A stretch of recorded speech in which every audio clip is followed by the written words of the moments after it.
Hello there. Welcome to the video, the second or third, depending on how you count it, of the Kobo Libra Color. The first video was basically kind of an unboxing and hardware review. Then I did a virtual tour of the UI and all the system menus, and that one I actually stole from a previous video around the Kobo Ellipsa 2E. So that's why I say maybe 2 or 3, depending on how you count it.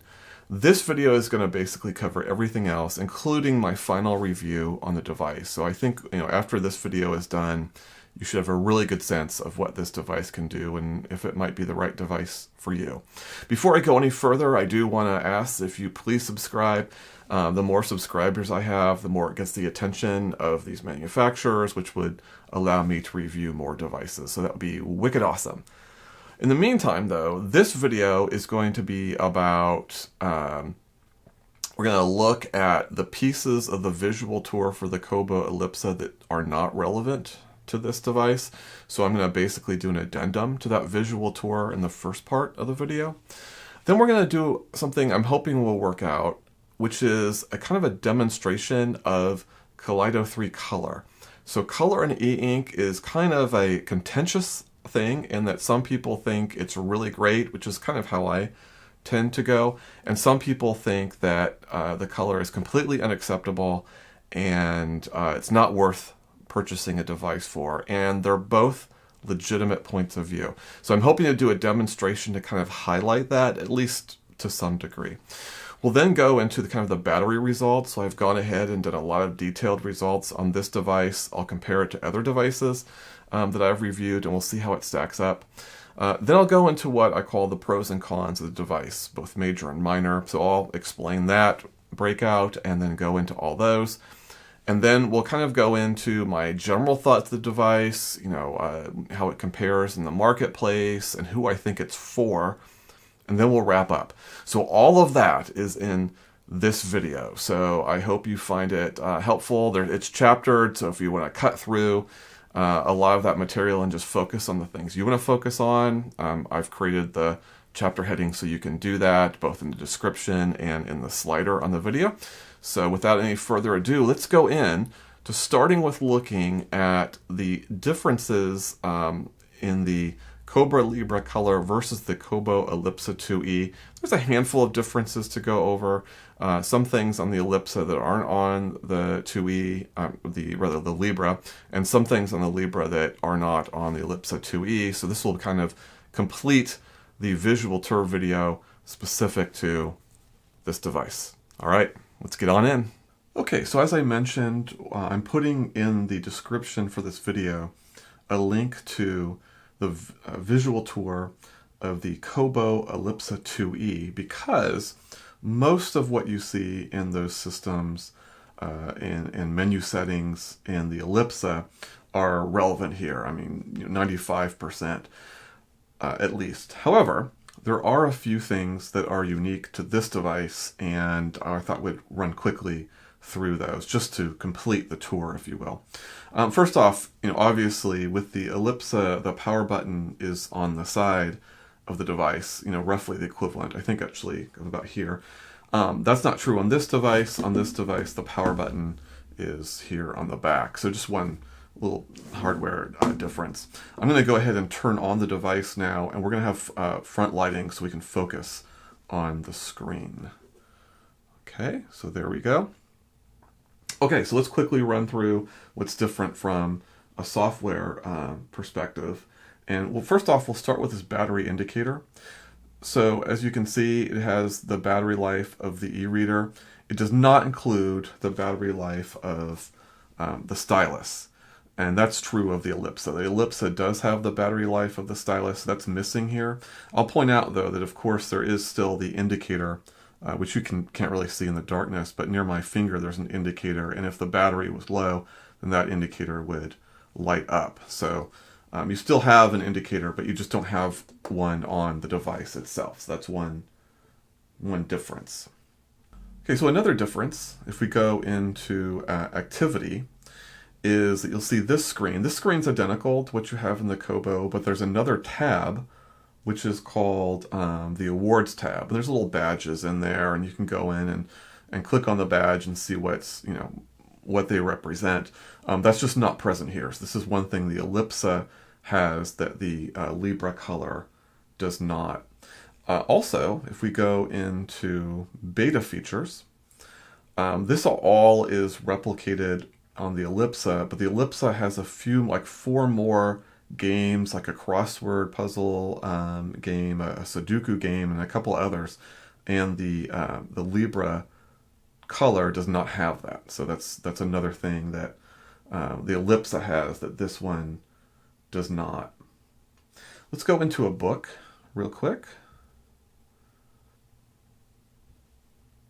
because there's a couple differences, minor differences. First off, if I go into settings from a book,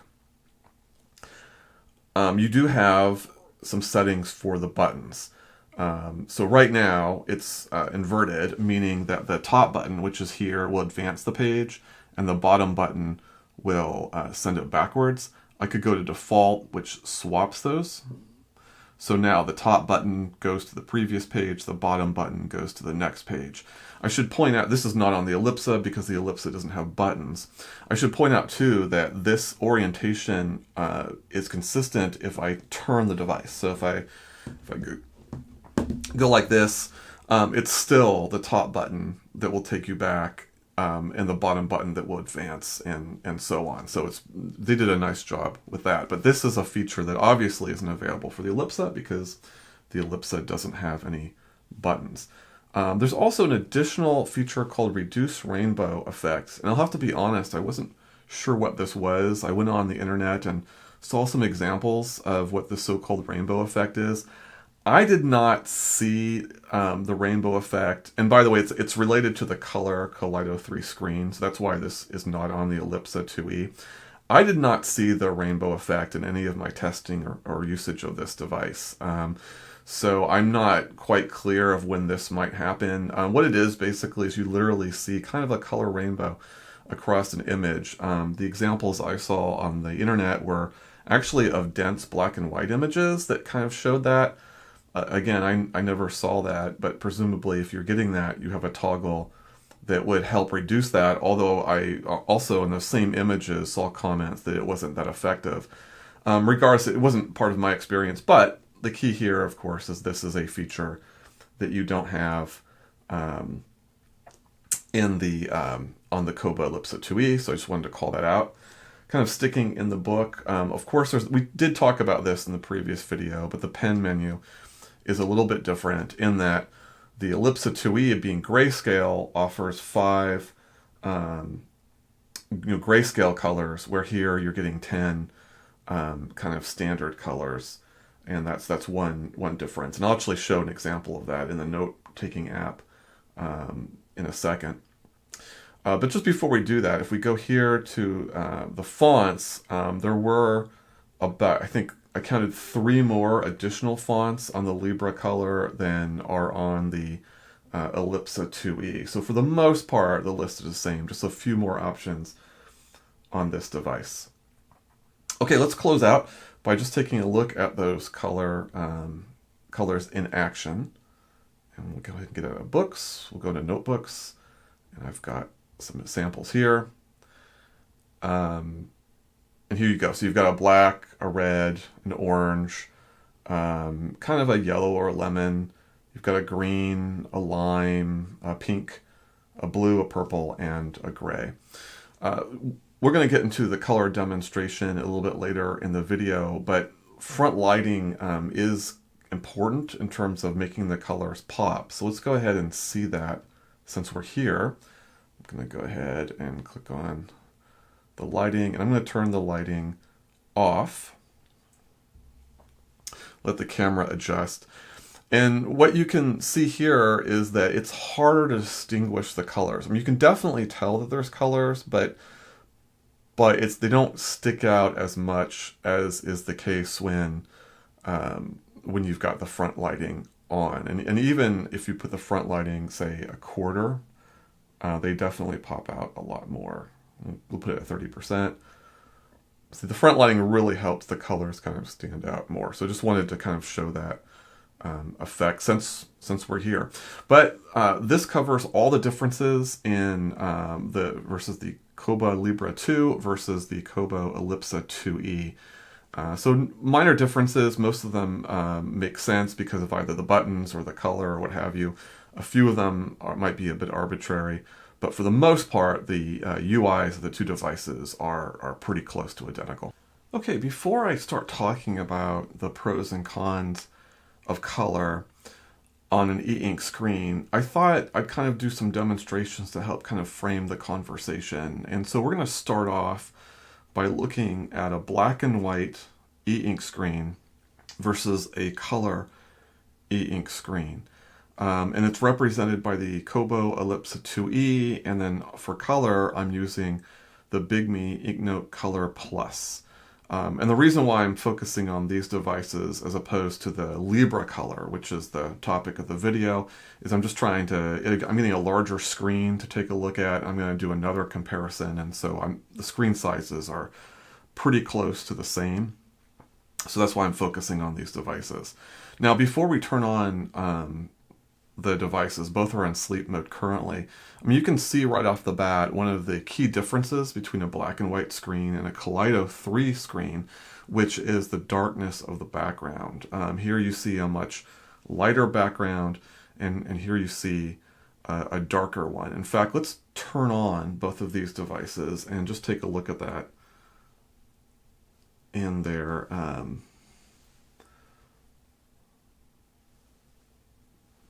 like so, and we'll turn this one on and turn off the lighting like so. And here I think is a much better demonstration of that. I mean, this device almost glows. Now, having said that, it is closer to the light source, which I have right over there, but there's no question that this is a much darker screen without the front lighting on. This is one of the criticisms of Kaleido, is that because of this darkness of the screen, it requires more front lighting. Front lighting runs the battery down, so that's one of the cons. So I just wanted to demonstrate that. But let's turn the front lighting on to full on both devices and take a quick look at what that looks like with book covers. So we're in, obviously with the Ellipsa, we're in the Kobo home screen. Let me go ahead and turn on full cold lighting here as well. And we'll click on Kobo Books. Okay. So unfortunately, the lighting on the Kobo is much brighter than it is here. So let me go ahead and make an adjustment for that, because I think that's going to skew the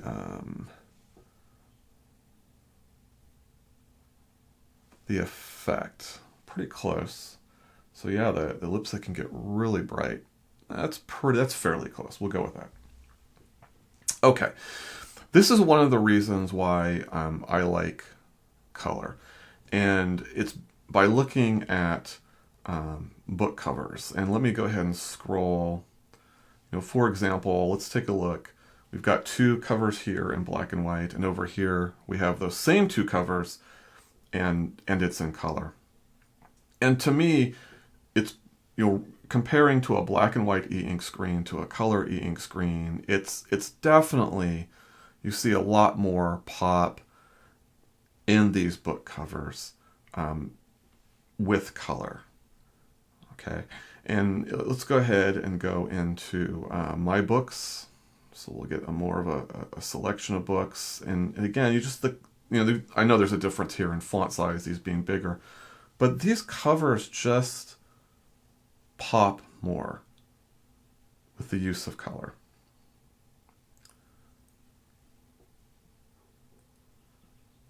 Compared to the black and white. So this is one of the arguments for color, is that it just adds something more to the experience. And this is one of the big reasons why I like color. Let me give one of the reasons why people do not like color, however, and we're going to get rid of the Ellipsa, move this over, and introduce a Samsung tablet from about 5 years ago. However, this tablet is using an AMOLED display, so it's a very nice display. And we're also in the Kobo app. And this is a great example of why people don't like e-ink color. Let's take a look at this very simple book cover. It's not a particularly notable cover, but just look how even with this simple cover, the colors just pop, and they look almost muted in comparison now that we look between this Kaleido 3 and this really gorgeous AMOLED display. Let's take a further look at Babel. We'll put those covers, I guess we can't put them side by side, but you can just see like how much the gold writing pops. The shading of black and white is, you just got better contrast than you have over here. There's no question that and this is the quality of the e-ink color is nowhere near what we're used to with our tablets and with our phones and our computer screens. I mean, there's a huge gap between these images and these images. Let's look at the falling woman. It's a very kind of washed out image here, but over here, you can see just a lot more color and detail. So if your perspective on color is this, then this may not be unacceptable. If your perspective is more around this, then suddenly color looks great in contrast. Let's see if we can find that falling woman cover. So again, this cover over here that looked unacceptable and washed out when we were looking at a really nice looking OMLED display, or AMLED display rather,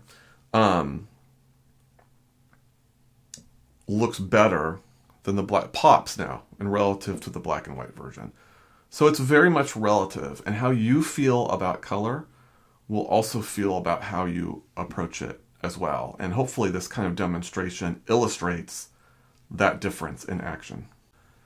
Okay, one last observation before we kind of move on is around the color accuracy. And I don't have a great example of this offhand, but this device over here, the more modern device, is displaying, I think millions of colors. I'd have to look it up. But this device can only display 4,000. I actually think that the way Kaleido 3 works to display 4,000 and achieve these results is super impressive to me.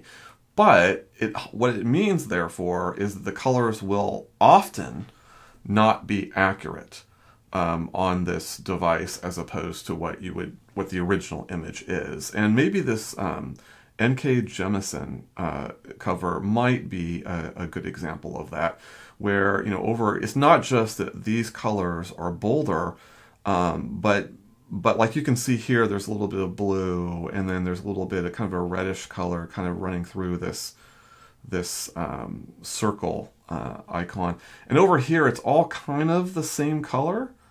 So it's not just that this image over here, pops more, and which it certainly does. There's also, color accuracies in terms of how it ends up translating in Kaleido 3. Again, that could either be something that you really can't stand because color accuracy is important, or again, if you look at it from the perspective of black and white, any color is better than no color. So I hope that demonstration kind of helped to frame what it's like to have a color e-reader and its strengths and weaknesses. I mean, again, just to review, there's a number of things about Kaleido 3 Color, which is the dominant color technology in the industry right now, that are limitations. And there's the darker background because of the color film that requires you to use more front lighting. So front lighting does solve for that. But that requires more battery drain. as a result than you would have with a black and white reader. There's the fact that color only has 4,000 different colors in Kaleido 3, where we're used to devices that have millions of colors. So a significant reduction in what colors are available. Although I'll point out that despite that, I think the colors look amazing considering that very real limitation. And then the density. We didn't talk about this as much in the demonstration, but the density of color is at 150 ppi. Sometimes when you look at these devices, you can't really notice it, and sometimes you do see it. When you see it, it tends to be kind of a graininess of the image, or sometimes people will talk about a screen door effect. I think graininess is kind of better in terms of my experience, but either way, the idea that the density isn't high enough to basically have kind of this solid color that we're kind of used to seeing, that's a definite limitation of Kaleido. And then the colors, I guess, finally don't just pop the way that we're used to colors popping on some of our screens, which admittedly are, in some cases oversaturated, as was the case with the Samsung tablet that I shared.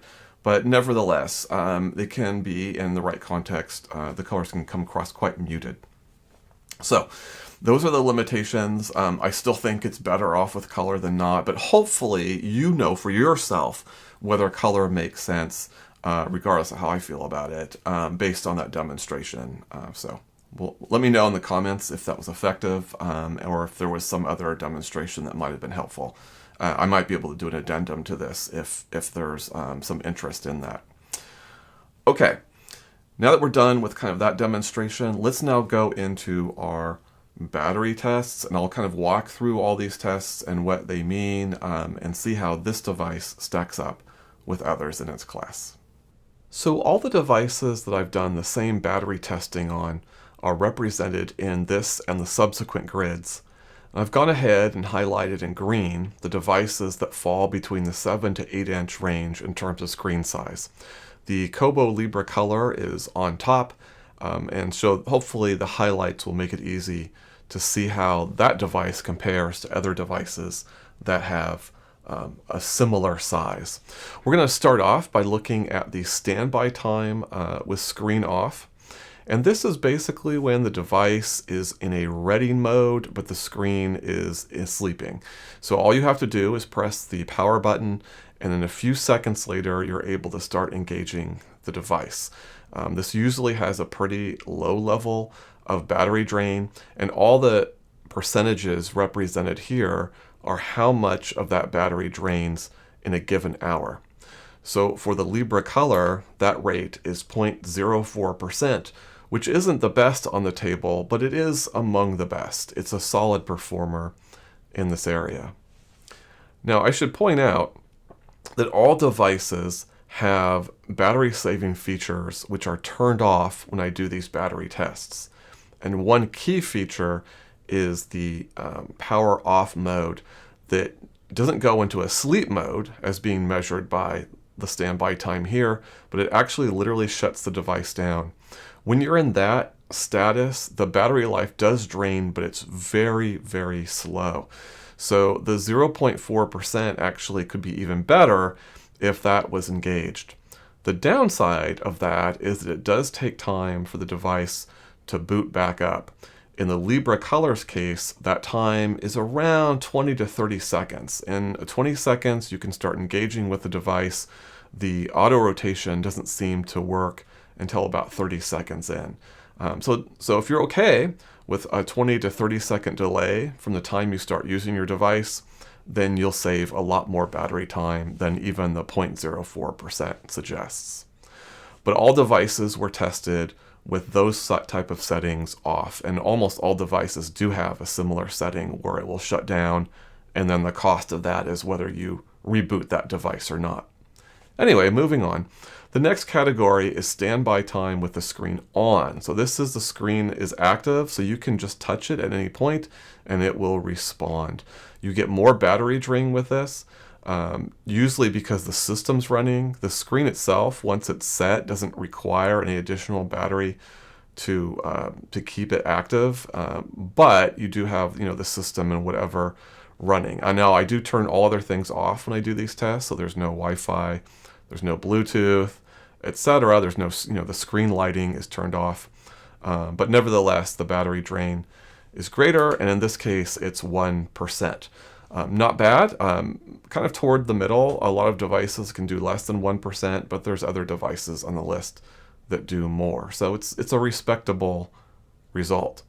Wi-Fi testing is where basically I leave Wi-Fi on. It's not active during the test, and then we measure what that battery drain is.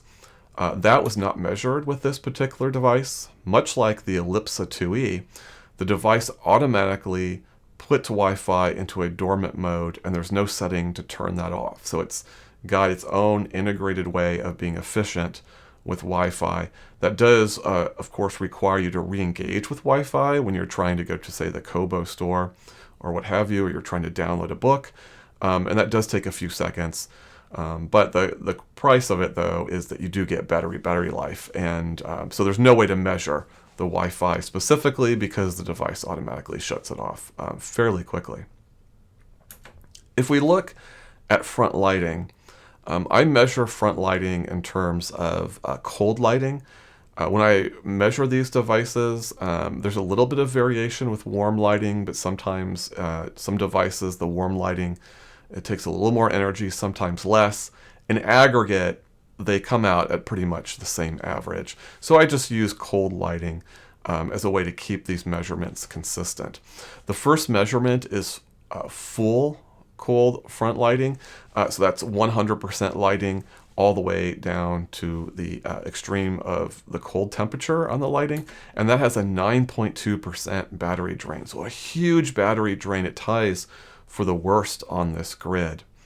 You can save a lot of energy by going down to half front lighting. So this is where you're at 50% lighting intensity.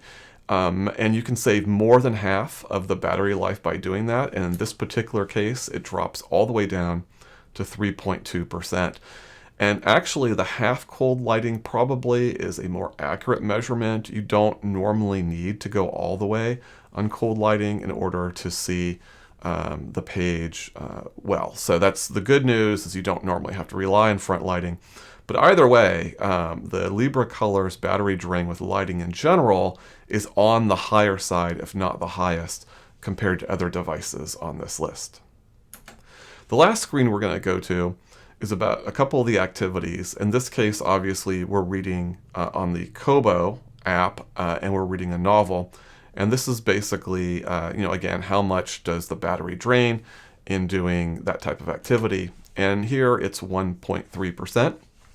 Which is certainly not the best on this table, but it is a strong value compared to most devices. And then there's this test around continuous note-taking. And this is kind of an artificial test, but again, every device is measured the same way, where I start the clock and for 10 minutes I write continuously with no stop at all. And then at the 10-minute mark, I keep checking the battery at every half minute to see when the battery indicator goes down 1% so that I have a good measurement of the drain. So this test usually lasts between 10 to 20 minutes, depending on the device, until I get my reading. And in this particular case, the Kobo Libra Color drained about 12%, which is decent. It's, again, not the best on the table, but there's certainly a number of devices that performed worse. And those are all the battery tests that I've conducted with this device. All right, so now it's time to go into the actual review of this device, and I do it in a way that talks about pros and cons. And subscribers to my channel or people who've seen previous videos will kind of already know this, but for those that don't, the way I separate it out is I talk about primary pros and cons and secondary pros and cons. And the way I delineate between those two groups is primary pros and cons are probably the things that I would think are important into a purchasing decision, both good and bad. So these are really the most major things that someone might want to consider when purchasing the device. Secondary pros and cons are really more things I really want to call them out, but I don't want to elevate them to the level of the primary. They're things that are either good or I didn't really like about the device, but they're not reasons to buy or not to buy the device. And so I just want to separate that out so that I can have kind of a complete picture of what a device is like without overstating some of the elements. So that's the point behind that structure. Let's go ahead and get into that. Okay, so leading our list of primary pros for the Kobo Libra Color is, of course, the fact that it's a color e-reader, and it's also really well priced, particularly for its screen size at 7 inches. It comes in at about $220, which is very reasonable. That's more expensive, of course, than black and white variants of the same screen size, but color screens are more expensive, and given that, it's actually priced pretty well in my opinion. Of course, that doesn't include anything other than the device itself. The cover is extra, but the covers are also reasonably priced, between $30 and $40 depending on the cover. There is a more expensive stylus, we'll get to that, but there's also options if you don't want to go the stylus route, and you certainly don't have to buy a stylus at all. So that really, the price and the color really does stand out as two of the major features of this device. In addition to that, the overdrive integration is amazing. You can check books literally out of the Kobo store, as long as your local library has those books in their inventory and open to check out. Those books then just go into your personal library where you can read them. You can even return them early if you'd like. It's all very easy and all really well integrated. True, if you have a device that can run other applications, then you have access to Libby, which is also an overdrive product, and it allows you to check books out as well. And that's a good application, but the integration of overdrive on this device is the best I've ever seen, and it deserves to be called out. You can write on books. Now, I should clarify, there's a lot of devices out there where if you load your own documents on and they're not protected, then you can just write on top of them. That's not unusual. So what I'm talking about here is the ability to buy books or even check those books out from your library on this device or from the Kobo store, and you can actually take your stylus and write in the margins, or you've got that button to do easy highlights. Highlights, of course, are not unusual themselves. You can do highlights on a Kindle and other devices, but this is a much more elegant implementation of that. And then the actual writing is something very novel. And it's kind of cool to be able to have that ability to create quick annotations without having to create a separate kind of note or a bubble that you write or type your notes in. So it's a very nice feature to have if you're interested in marking up your books. The interface is pretty snappy. I mean, there might have been an occasional time where you press down and the screen doesn't respond, but that's very rare. It's certainly not the norm. The norm is you click on something and it responds to that very timely. Page turns I generally found to be approximately half a second to turn the page, more than acceptable. I'm pretty good with up to 1 second on page turns. This is well beyond that. So generally a nice snappy experience, either using the buttons or via touch controls. And finally, it's waterproof. Some people may not find this as a big selling point, but if you're interested in taking your device out, particularly where there's water, say a pool, then it's a nice to have for sure. Now, looking at the cons of the device, there are a number of things to point to, and we'll start off with the limitations of color. I'm not going to belabor this point because I talked in detail about that earlier in this video. Just look at my color chapter. But there are serious limitations, and again, some people either really like the color and it's a pro, or they don't like the color and it's a con. The note-taking app is very basic. It's good for what it is, but to be clear, there are a lot of other devices out there that have much more sophisticated note-taking apps. I'm talking about manufacturers like Books, Mobiscribe, Supernote, Remarkable. All of those companies provide a much more complicated experience. Some of them allow you, for example, to search on handwriting. Some of them allow you to put tags or other labels on your notes. All that's missing here. This is just a very bare bones note-taking experience. It's good for what it is, but it definitely lags behind other competitors. 7 inches also is just not an ideal size, and I would say the same of 8 inches as well. If you're seriously into note-taking, with a couple exceptions perhaps, 10 inches really is the ideal. But that's not to say you can't do note-taking on this device, and it's convenient if you're doing book journaling to read a book and then switch over to the notebook section to do that journaling. You can certainly do lists. You can do grocery store lists, but those are very limited, and I think the screen size really is a limitation that's worth noting on this device. Limited reading ecosystems. I guess you could argue there's three on this device. There's the Kobo store. There's, of course, your library through Overdrive. And then, I guess the third might be that you can import your own books like EPUBs or PDFs onto the device as well. I suppose you can call that an ecosystem.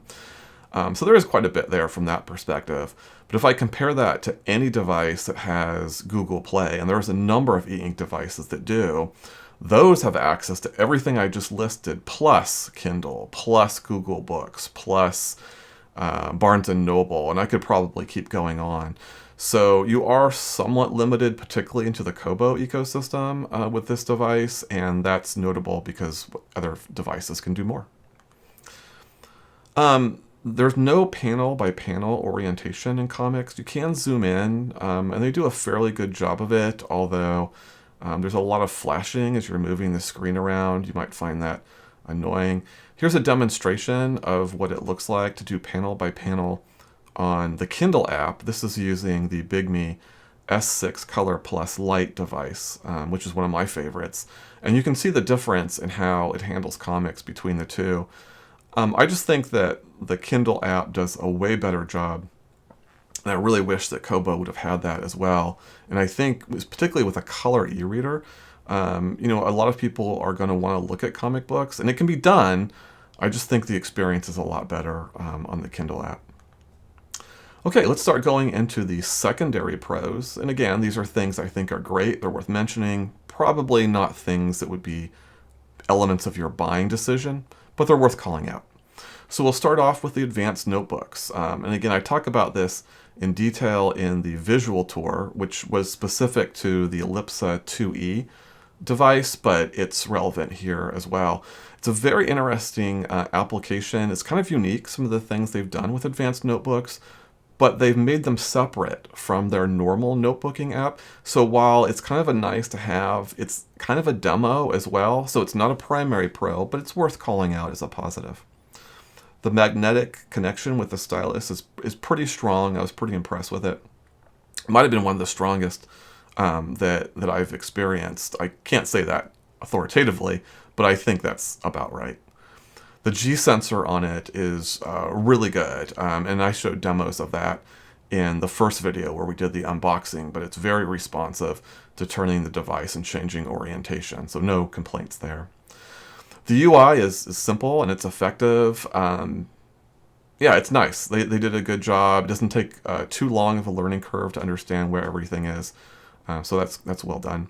And the device design itself is well done. It's made of premium materials. It's got a good feel to it. It distributes the weight fairly well. Maybe not perfectly, but I thought it was a pro overall, and it deserves kudos for that. So if we're going to talk about the secondary pros of the device, we certainly have to cover the secondary cons as well. And leading the list is ghosting, which is one of the issues with Kaleido 3 e-ink color, and that's certainly present here. You won't notice that as you're going through black and white text in a book, but when you're looking at color, like for example on covers, and particularly if you're scrolling, then you'll notice some ghosting. And ghosting, if you don't know, is an after image of something that was previously on the screen. So when you look at the cover, you see some images of maybe a cover that had come before it. So it's not a huge deal on this device. It only comes up from time to time, but it's certainly there and worth calling out. The battery life in the device in general is fine. There's nothing particularly notable except for front lighting, and that is where it's among the worst of the devices that I've tested. And that's particularly concerning because you may need to rely on front lighting more than you would with a black and white device. And it's again because of that darker color of the color screen. Having said that, the battery life still in general overall is fine. I don't think this rises enough to be a reason not to purchase the device, but it is a con worth mentioning. The fact that this device requires a charged stylus is annoying. There's other devices out there that don't have a charged stylus. These are devices with Wacom layers. Wacoms use a passive stylus where you just have to touch the screen or get reasonably close to the screen to start writing. And I don't really see an advantage over a charged stylus versus those Wacom styluses, so why put up with the hassle? It's not a huge deal. The charge usually lasts a long time, but why charge at all? The replacement tips are really expensive, and even on Wacom styluses, they're expensive, but they're $3 a tip from the Kobo store, where with Wacom, you might expect, a dollar or two. It just depends on where you're getting them from and the quality of the tips, but not $3. So I don't know if you need to replace your tips that much. It will depend on how much writing you're doing and how much pressure you're putting on the stylus. So it could be that you don't have to replace your tips hardly at all. But if you do have to replace them, they cost quite a bit. You have to be more intentional with the stylus. And by that, I mean that you have to put a little more pressure, not a lot of pressure, but a little more pressure as you're writing in order for the writing to turn out good. At least that's my experience. And more intentional and more focused than I would have to be with a Wacom stylus, where I can be a little more relaxed and the writing comes out as I intended it. I just felt like I had to focus more with this particular stylus, and I guess you adjust to it, but why if there's alternatives where you don't have to be like that? The writing sound is okay, and I'll just do a demonstration. So I'll put this up to the mic and give you a sense of what the sound is like. So it's okay. It's like writing on a glass screen. It's not particularly scratchy as other devices can be. I wouldn't call it bad, but since other devices do a better job, I do think it's worth calling this out as a con. I don't find it particularly notable in a positive way. The last thing I'll note is that the Kobo stylus does come in at $70. So you don't have to buy the stylus, but if you chose to, it's pretty expensive. Now this is a secondary con in my mind because there are alternatives. You can buy a stylus that costs around $30, and it will do most of the things that the Kobo stylus will do. I've got one here. This one basically has it has a tip. It's got a couple buttons, one for the highlighter, one for the eraser. The only thing it doesn't have is a magnet. So it does, 3 of the 4 things the Kobo stylus does. And it costs about $30, which is, a $40 saving. So you don't have to spend the entire $70 amount, even if you want to do some writing. And all you need to do to find an alternative, and there might even be better alternatives, this is just one I happened to come across, look for Microsoft Surface Pen. Those pens are compatible with the the Kobo Libra Color. Okay, so now we've gone through all that detail. What does this mean? What is my ultimate reaction? And I actually would say that I really like this device, but there are some caveats when I say that.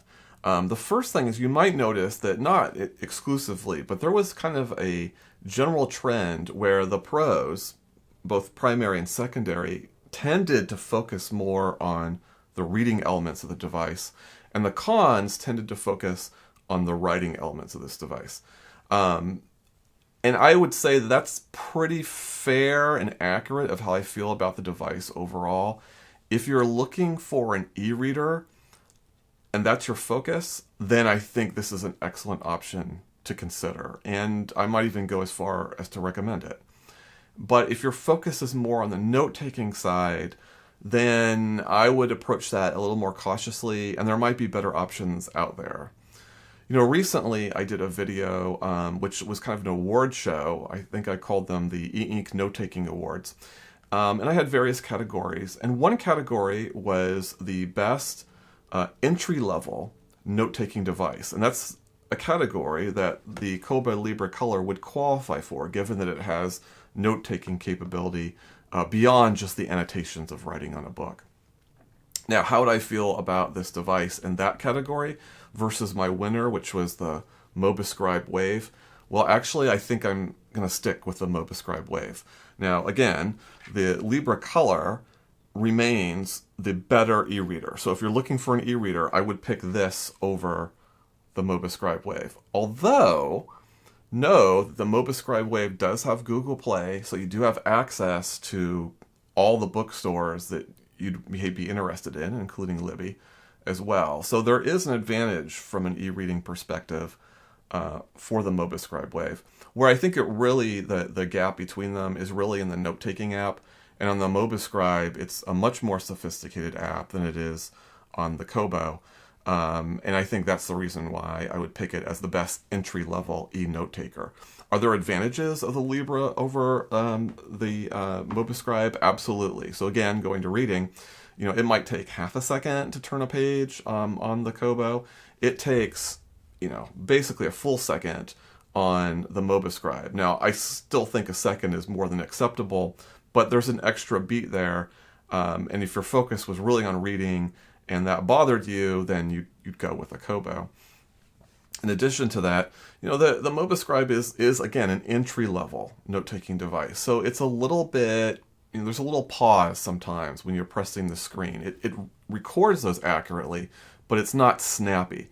And the Kobo is a snappy device, so it's not a slam dunk that the MobiScribe beats the Kobo, but I just think ultimately the strength of the note-taking experience with the Wave just ultimately is better than what you get with a Kobo. And from a pricing perspective, they're pretty competitive. If you consider the Kobo with a cover and with a stylus, which is what the MobiScribe comes with automatically, they're relatively close to each other in price. And again, it depends on what cover you end up getting for the Kobo device and how you do the stylus. So it could be less expensive, the same, or a little bit more expensive, just depending on those factors. But generally speaking, I think the MobiScribe just is the better note-taking device. But again, for e-reading, I think Kobo is fantastic. If you're in the Kobo ecosystem, I think this is a no-brainer. You get the color, which is great. You get the writing as an option. Maybe you're not into annotations. That's fine. You don't need to buy a stylus. It definitely has a nice portable package while still having, a somewhat larger screen, say larger, of course, than 6 inches. So lots to like about the Kobo, just as a note taker, maybe not so much. Okay, that's basically my overall thinking on this device. I hope this video series was helpful. I do try to answer most comments that are left. So if you have any questions or observations, please put those down there, and I'll engage you as appropriate. And I look forward to seeing those. And until then, I hope you have a great day.